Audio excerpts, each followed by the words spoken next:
Welcome to the Tales from the Space Pod Spooky Spectacular. This is a side note of a story I wanted to tell. It happened to be a very dark and creepy tale. It had all started on a frigid afternoon on February 25th, 1957, when a traveler along a road in Philadelphia noticed a carton with red letters spelling inside upon the box were words like furniture, fragile, and do not open with a knife. It originally contained a bassinet. Inside, there was where first appeared to be a doll, but was really a child's corpse. He was wrapped naked in a Navajo blanket, and about 40 inches, his weight only 30 pounds, significantly less from a normal child that height. He could have been anywhere from 3 to 6 years old. His nails were carefully trimmed and his hair were clipped away, for it suggested that it was not work from a skilled barber. A few 7 scars on his body, treated for chronic conditions. There was a dark substance in the boy's esophagus where he had not eaten for 3 hours before his death. Bruising told of a beating.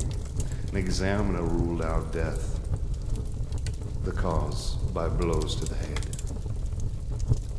There were plenty of clues to follow. Police tried to find an identification of the body of the boy, but no children his size had been reported missing. The scans of orphanage turned up nothing. Hospitals have taken foot and fingerprints of newborns, but no matches. Hundreds of thousands of posters, flyers circulated out to the police and tucked into utility bills, posted in supermarkets, liquor stores, and even horse tracks. Nothing. In desperation, the police dressed the dead boy in all types of clothes and kind of that he might have worn in life. Overalls and a shirt.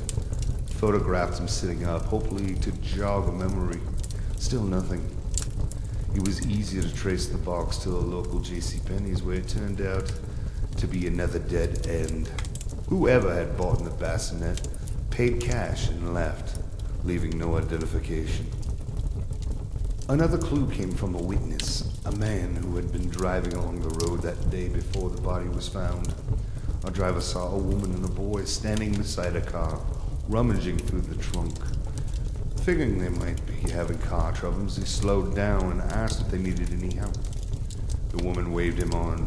Detectives probed families living in the frigid of society, the kind of people that would have more children they could support, such as a traveling carny worker who had lost some children from disease, or a foster home nearby. Rumors had placed a small boy fitting the description in their homes, but the police could not confirm anything. A woman of 9 in Colorado fell under suspicions because of previous charges of having her dumped her daughter's corpse in the trash after the child's death of natural causes. But there were only rumors behind the leads. In July of 1957, police paid for the funeral. The epitaph simply read on a stone mark in a plotter's field read, "Heavenly Father, bless this unknown boy, February 25th, 1957. Captain Davis Roberts led the investigation. The case cold and only went colder, suspected to the investigators from the medical examiner's office, Remington Bistro, who would not let it go.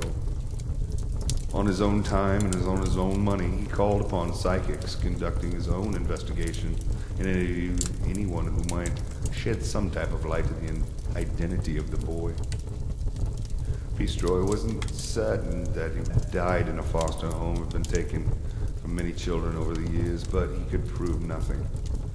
He went to the grave in 1993, still wondering. 5 years later, the boy's body was exhumed and the DNA was taken for testing. Then the child was given a proper burial in a local cemetery. The forensic evidence proved more and more successful with the methods of done only a half a century earlier. The DNA yielded nothing, and even widespread publicity, including a segment on America's Most Wanted, brought only calls, but still no proof. In 2002, a psychiatric of Ohio contacted the Philadelphia police, telling them that one of the patients she knew how the boy had died. She said her parents, both educators, had purchased the boy to use as a sex toy. One day, the mother was bathing with the boy, who was named Jonathan. He started to struggle as she hit him hard enough to kill him.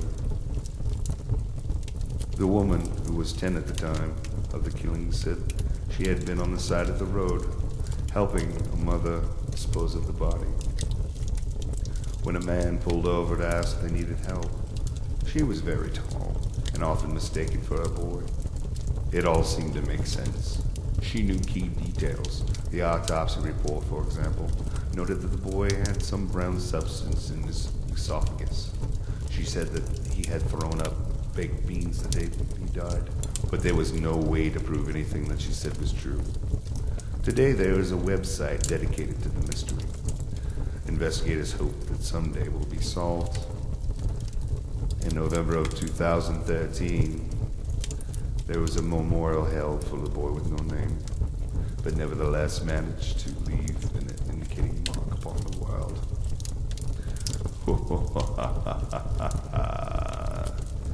Enjoy your spooky Halloween.